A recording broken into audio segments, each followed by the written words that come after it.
going to give y'all some insight. I don't know if it was ESPN TNT, so I'm just going to put them both together because I want to point out one. We were doing the halftime. No one watched the game. Yeah, they had a great first half. They're just looking at the stat sheet. Like, how many times have Shaq got caught sleeping? Dwayne Wade, Candace Parker, they be catching him sleep. When y'all think he's sleeping?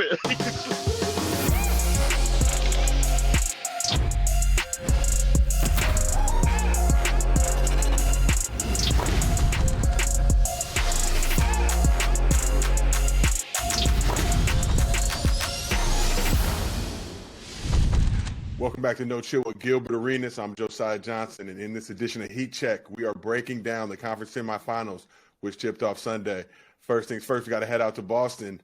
First game of the doubleheader, the Bucks took game one of the series without Chris Middleton, who sprained his knee in game two of the first round against the Bulls. Gil, this is a pretty impressive win for the Bucks, 101-89. Giannis dropped a triple-double, 24, 13, 12.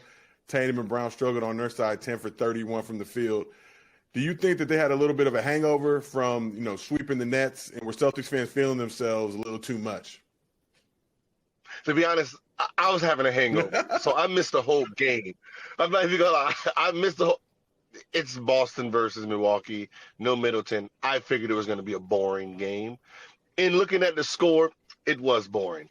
I was impressed though when I looked at the stat sheet to see that, Tatum and Brown was contained. I didn't think without Middleton that they can contain those two from putting up big numbers. But I guess when you shoot 51 threes, I think was it 13 for 51 from the three-point line, you basically contain yourself at that point. So just keeping them from scoring, Milwaukee, it's like Milwaukee did what – I don't even think Milwaukee played a great game to win it. It's just Boston didn't shoot the ball well. Yeah, and that's what I think kind of the general consensus was. They held the Bucks 101 points, only put up 89 on their side. At one point late in the game, Brad Stevens could be seen in his suite. He dipped out kind of just in disgust. But when you look at the squad, were they feeling themselves a little too much after sweeping the Nets? And do you think, Bucks fans are super confident right now. My pops, who's obviously a color commentator for Bucks, he tweeted that this wasn't a steal of game one. Coaching experience was a huge key for the Bucks. When you look at Budenholzer versus Ime Udoka in his first playoff foray, got the easy sweep. Do you think that that's going to really, be an issue in this series moving forward? I always thought game one is usually the easiest for a road team to steal because that's more pressure on the home team. The home team has to win game one. So to me, game one is usually the easiest one to steal because there's more nerves and there's more a psychological warfare on the home team to secure that win. So Bucks stealing game one seems like the easiest one to steal. Game two, Boston going to be better prepared, and I think that's going to be a blowout. So we saw Giannis 24-13, like I mentioned, he had the triple-double. Also went full T-Mac with the alley-oop off the backboard to himself. When you look around the league, Bucks fans were in my mentions. They were calling you out. They said they need to hear, Gil speak on it. When you look at Giannis now, has he established himself? Is he the best player in the league right now?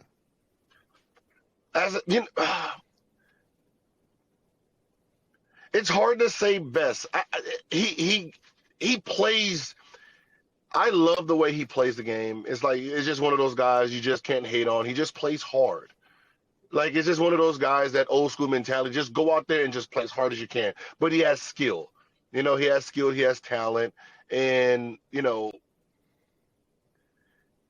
don't know if you can say he's the best player in the league, but top two, top three for sure. Top three. If somebody puts him in the top, he should be in everyone's top five. You know what I mean? He should be in everyone's top five, just period, because you don't want to go against him, if he's on the opposing team, because worst case scenario, he's going to have 24, 12, and 13. He was held tonight. He was held tonight. That's the sad part. When Giannis is being Giannis, he's 45, 50. There's nothing you can do with the guy. And he's going to have one of those games this series. So the big, like that's what he had a triple double and he was contained. I mean, the biggest knock on Giannis in years past has been that he don't have a bag. But when you look at this dude now, he's making threes more consistently.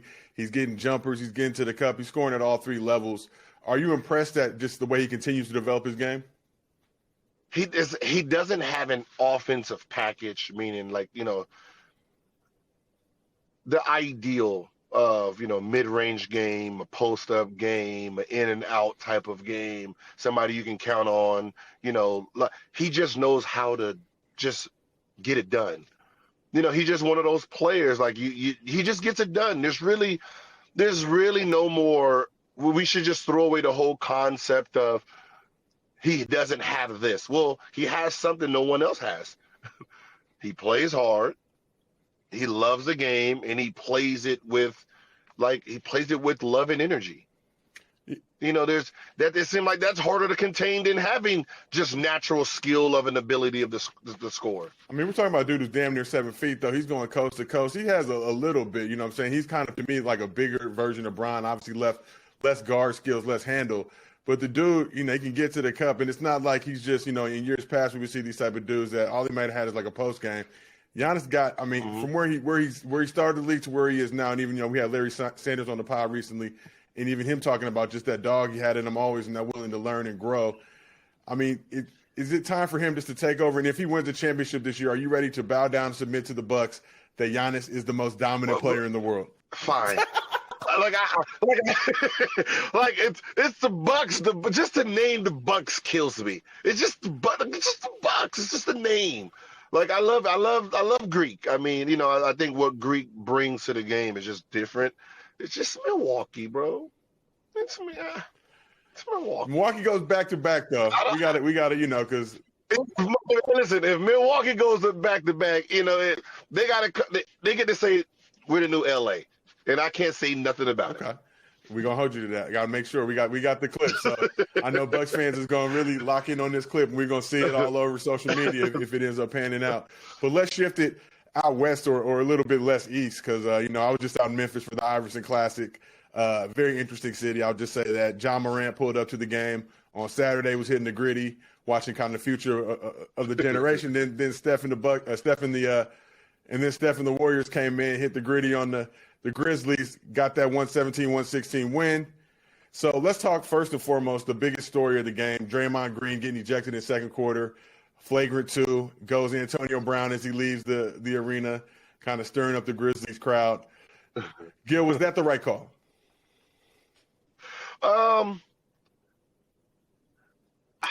At first, I just thought it was a foul. Then it's like, okay, he's pulling him down. Maybe a flagrant 1. Then I guess the hard foul in the face plus the grab, it's still a flagrant 1. I don't see flagrant 2, but then you got to add Draymond Green. This is what Draymond does. So I think he got penalized more because of his name than the action itself. Because there was no reaction, like if I'm the ref, you get hit in the face, you get pulled down, nothing happened. There was no fight, there was no jump up, there was none of that. It was just, okay, foul, lay on the floor a little bit, refs go to the decision making. So I'm more of what was the aftermath type of person. There was no aftermath, flagrant 1. So Draymond, obviously very vocal, very outspoken, has his own podcast with Volume Sports. He went on his podcast, the Draymond Green Show, after the game to share his perspective on the ejection. So I want to ask you, Gil, do you think you'd be better or worse off if you had a podcast while you were playing? I did have it wasn't podcasting, but a form of social media then. But it was once every week on NBA.com. You had the blog? There was the blog back then. Yeah, but you wasn't going on right away, right after games and getting your blog on. Yeah, it was going on right away. I don't know. I was more media savvy anyway, so the shit talking would have been real. The shit talking would have been real. I think I would have just been more exciting. It would have just been more excitement to the game, more excitement towards that series and every matchup. I wasn't saying nothing, dumb in the media during those matchups. I never really got sidetracked with the media. Always gave them, nice quotes. I remember I used one of LeBron's slogans against him. We're all just witnesses. Had everybody laughing. So I don't think I would have been bad, during that era because, I was smart enough to understand, push it, but don't push it too much. All right, well, let's shift focus to Klay Thompson. Klay comeback season. He hit a big three to put the Warriors ahead by 1, but then had 2 free throws with 6.7 seconds left in the game. Tricked them both off. They went on to win, but are you surprised that Klay missed both those shots? Yeah, I'm very surprised. It's Klay Thompson. But I'm going to say this, I know there's a lot of people right now not liking Klay. Woo, Klay is he's won it because the spread was -2. The spread was -2 Golden State. And he got the 2 free throws that was going to push it up 3. Everybody celebrating because Klay's at the free throw line, and he missed them both. A lot of people lost a lot of money. So what you telling me? Warriors fans may be happy they won the game, but a lot of them who bet on that spread are a little bit heated right now. Oh, yeah, a lot of people. Oh, they listen, they happy they won the game. A lot of bookies is mad. Klay Thompson missed those 2 free throws. But, I was surprised because I was like, my son was like, why is he shooting so fast? I was like, that's just how he shoots. I said, that's how he shoots. I mean, Yeah, I mean, like I said, if you're gonna get on Klay for the misses, you got to give him the praise for hitting that 3, late in the game. Yeah, that's what I said. You can't. He missed them, yeah, but they won the game. So it's not like it cost them the game. It worked out. It's one of those things where he don't have to beat himself up too much about it. They won. They're 1-0. I'm pretty sure a person like him, he went back to the gym, shot another 500,000 free throws, and before the next game, he's gonna have about 1,000 free throws under his belt. But it happens. Like people don't realize, like it happens. Just something, you just glitch. You just glitch for no reason. This episode of No Chill is brought to you by NordVPN. Josiah, what on earth is NordVPN? That's what I said when my friend told me to download it, but then I found out that VPN stands for Virtual Privacy Network. It's a service that protects your internet connection and privacy online. It protects your online identity by hiding your IP address and allows you to use public Wi-Fi hotspots safely. So what makes NordVPN the best VPN out there? The speed. Faster than Prime Agent Zero coming downhill on a fast break. It's the fastest VPN out there. Plus, it's easy to use. You can connect with one click or auto-connect for 0-click protection. Now that you're ready to try NordVPN, grab your exclusive NordVPN deal by going to nordvpn.com/nochill. You'll get a huge discount off your NordVPN plan, plus free threat protection, plus 1 additional month for free. It's completely risk-free with Nord's 30-day money-back guarantee. Again, the URL is nordvpn.com/nochill. And the code is, you guessed it, me, no chill. So he just glitched. You've been in that spot, and that's the thing. I think you have a very unique perspective on the situation. You've been in that spot before, but I don't think anybody would say you're not clutch. To your point, these things just happen. Yeah. So like the one I missed, the ones against Braun. I'm on a comeback. Like I hit we were down. It was like a really close game. I'm hitting every big shot after big shot, and we were down 3 with like 5-6 seconds left, and I hit the 3 at the buzzer to get us to overtime. I just fell flat in overtime, and then just somehow tricked those 2 free throws off. Felt great.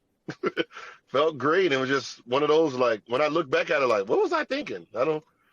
How long after that moment, obviously Klay's in a different perspective because they won the game, but how long after that moment are you thinking about it, and when do you kind of finally get over it? Oh, no. As soon as the arena emptied, I went back and shot 2,000 free throws, 2,000 free throws. Wow. I was not going to let free throws hunt me in the summer.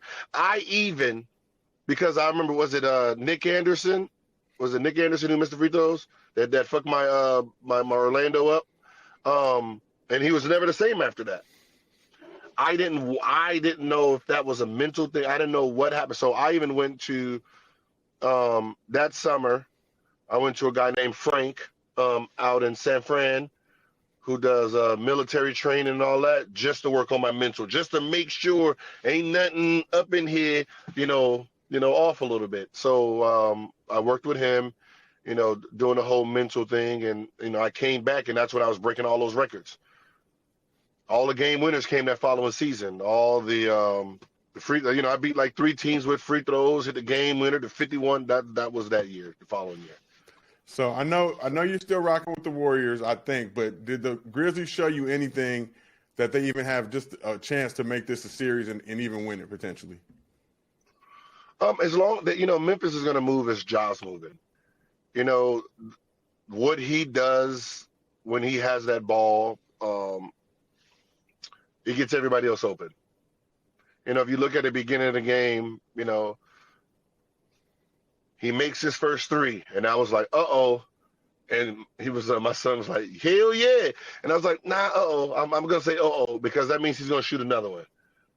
He makes the first one, that means he's going to shoot another one. He shot, he made it. And my son was like, fire. And I was like, that's not a good thing. He was like, why? And I said, because he generates offense for them. When he drives, those guys aren't creators. They're shooters, so they're going to get open. So the more he makes threes, the more he wants to take them, the less stagnant that offense is. And that's what ended up happening. I think the first six shots by them was threes. By Memphis, the first 6 shots by Memphis was threes into Ja Morant, I guess, got a back door and had a left-hand layup. But sometimes, when certain guys who don't have really good shooting percentage start making shots, they want to rely on him. But towards the end of the game, he got to his bread and butter, does what he does best. All right, so let's shift it out to Sixers Heat series. Obviously, Embiid going to be out at least the first couple games. There's been some rumors and rumblings that he may make a return at some point in the series with the janky eye. But I need your knee-jerk reaction. Looking at this Sixers Heat series, obviously Jimmy Butler been battling some injuries as well. Who is winning this series? Yeah. Before the playoffs started, bro, I said that Philly only had 2 teams to get out of the first round. Other than that, they done. They're not getting out of this round. They done. They done. With Embiid, they done. For sure. So, let's move it on to the West. Suns and Mavs. D-Book got the janky hamstring. We got Luka, who was battling injuries early on. Do the Mavs have a chance in this series?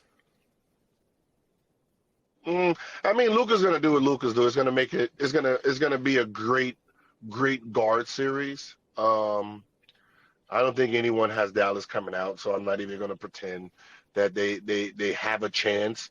Even if they make it a series.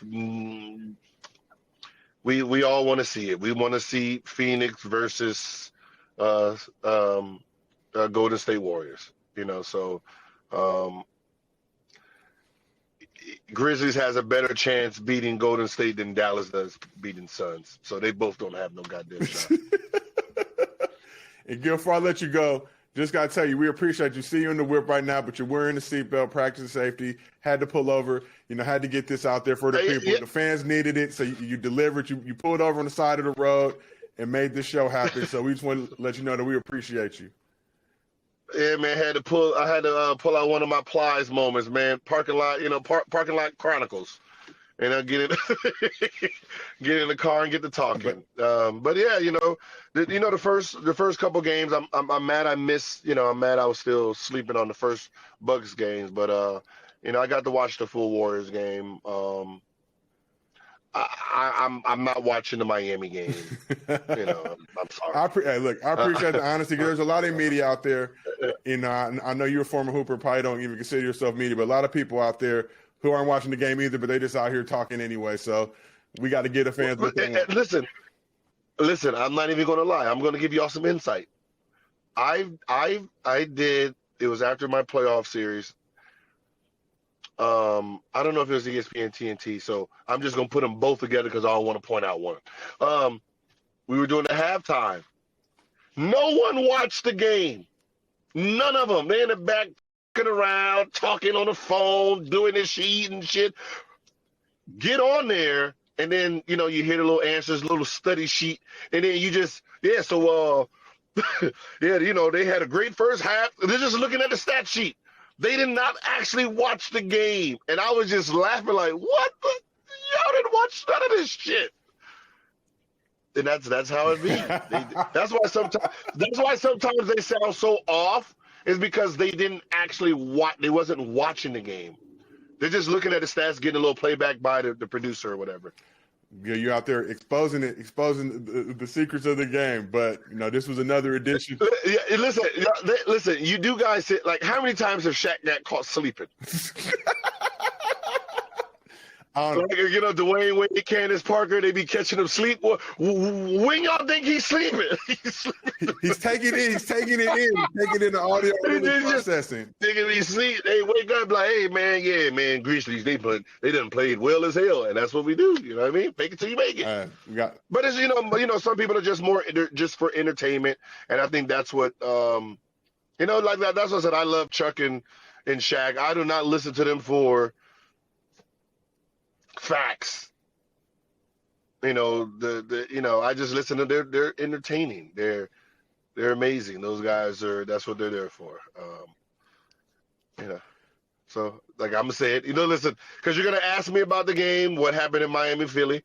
I'm gonna give you a good answer, but I'm not watching that sorry ass. I'm not watching it. I'm not watching it. If I go to halftime and James Harden has about 20 something, then I might tune in. Other than that, Miami defense is too good, and I think they're going to shut down Maxey and Harden, and then it's going to be a boring game. We're gonna see if Harden's cooking. Though you gotta turn it on. We gotta. Oh, no. If he's getting a fillet. Oh yeah, I'm gonna watch. Oh, we appreciate you, Gil. So this has been another edition of Heat Check with the No Chill Podcast. We'll be back with more very soon. Does that shirt say these nuts? Sure does.